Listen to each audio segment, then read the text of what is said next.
Okay, so we're back. I'm back with another tutorial po. So, we're going to be talking about the remainder theorem since alam na natin yung ating long division and yung synthetic division. Pero sa remainder theorem, ginagamit natin dito is synthetic division kasi mas mabilis siya kaysa sa long division. So, let me state what is remainder theorem. Makikita nyo rito sa books nyo, page 60. Page 60 sa ating mga books. So, I'll read it. If a polynomial px is divided by x minus c, if a polynomial, yung polynomial that's represented by p of x, okay? If it's divided by, sabihin divided siya kay x minus c. So, pag nakita niyo yan, diba sa synthetic division natin, pag nagde-divide tayo, meron tayong ganito sa gilid. So, ito yon. Diba yan yun? Diba? 2, 1, 3. Tapos dito may value. So, ito yun yung sinasaad niya. Siya yan. Okay.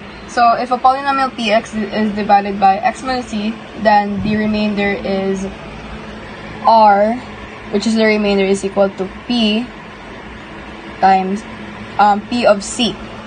Ibig sabihin, kung yung value mo dito sa loob ng ginawa mo sa synthetic division mo, ang gagawin mo lang is i-substitute yung value na yan sa lahat ng variable ng polynomial mo or sa lahat ng variable ng iyong dividend. Yun.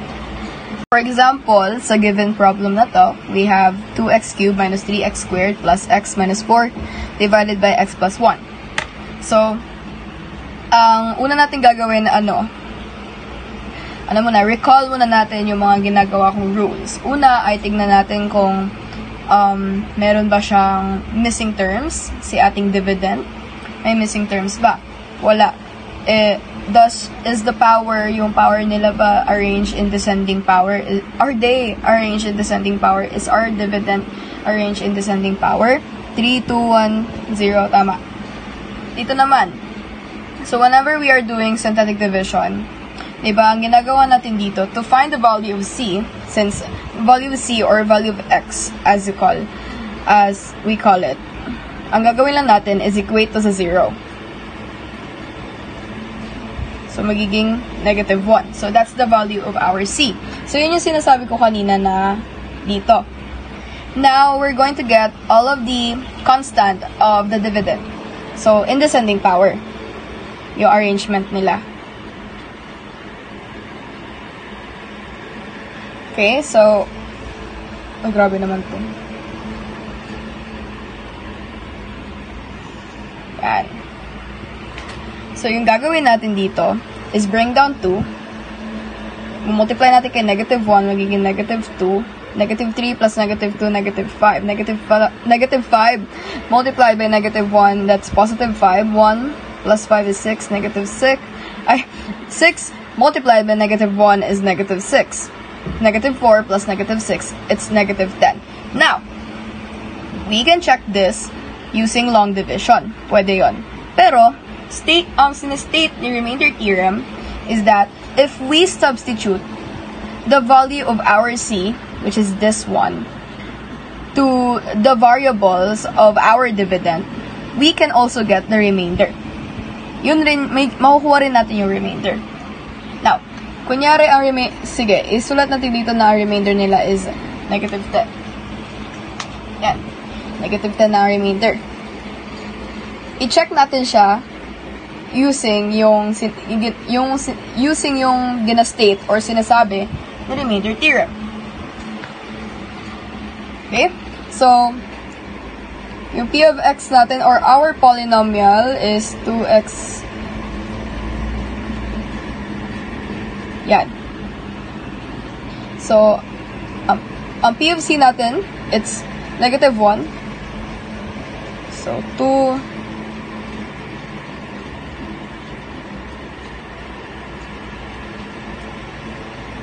minus 1 na to kasi x. Sige na nga. Negative 1. And then, minus 4. Yan. Okay. Check muna natin, lagi nating unahin yung nasa parenthesis, yung ganito. So, ito, since 3 siya, it's raised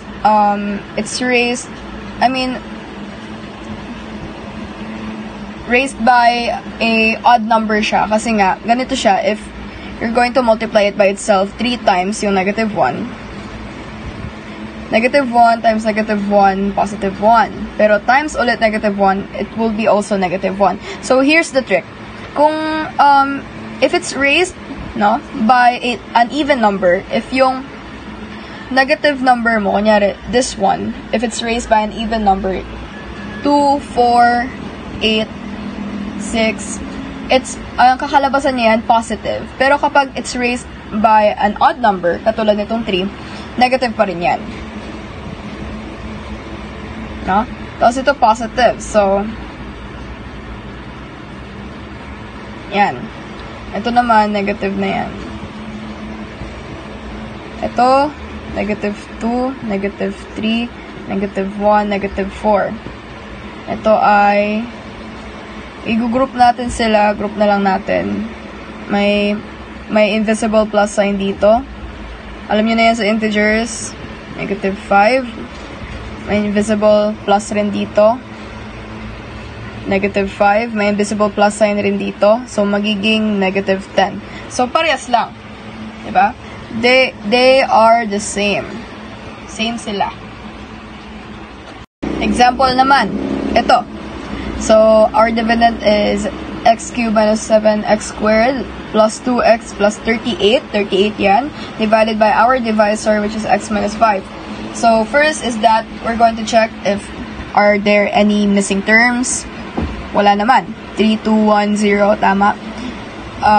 Meron bang, are they arranged in descending power? Yes. So, hanapin lang natin yung value ni C, which we're just going to equate this with 0, or kabaliktaran lang ni 5, negative 5. So, magiging yung ating C ay magiging positive 5, di ba? Okay. So, yan. So, ibaba natin yung, kunin lang natin yung mga constant ng ating dividend and arrange in descending power. So, 1, negative 7, 2, and 38. Tama ba? Tama. So, bring down 1, multiply it by 5. So, negative 7 plus positive 5, we have negative 2. Multiplied by positive 5, we have negative 10. Negative 10 plus positive 2, we have negative 8. Negative 8 multiplied by positive 5, we have negative 40. Negative 40 plus positive 38, we have negative 2. Now, itabi muna natin yan yung negative 2 natin. And check natin siya gamit ng remainder theorem.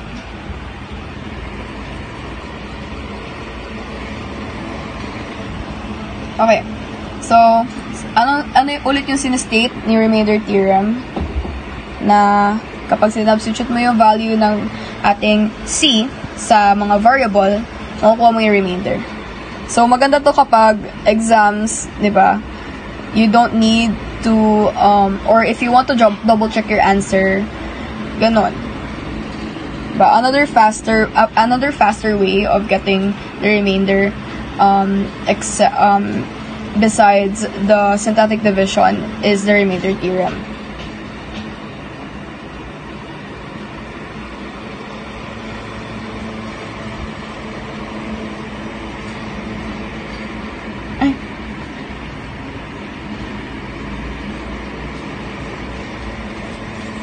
Yan. Ay! Bakit negative 2? Mali. Parang mali. Negative 2. Nagtataka ko. 5. 5 yung ilalagay natin. I'm sorry. Yan. 5. Okay. So, eto, 5 times 5 times 5.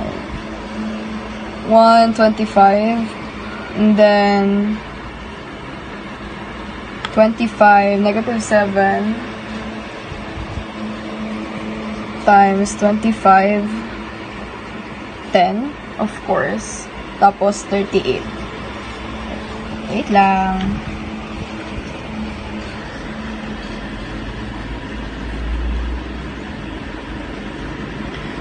14, 175. So, negative 175. So, 125 minus 175 plus 10 plus 38.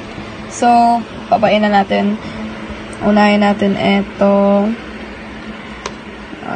Minus 125, 0, 15, negative 50. Plus natin sa 10. Magiging negative 40 plus 38, negative 2. Tama ba? Tama ba sa remainder natin from synthetic division? Pares lang.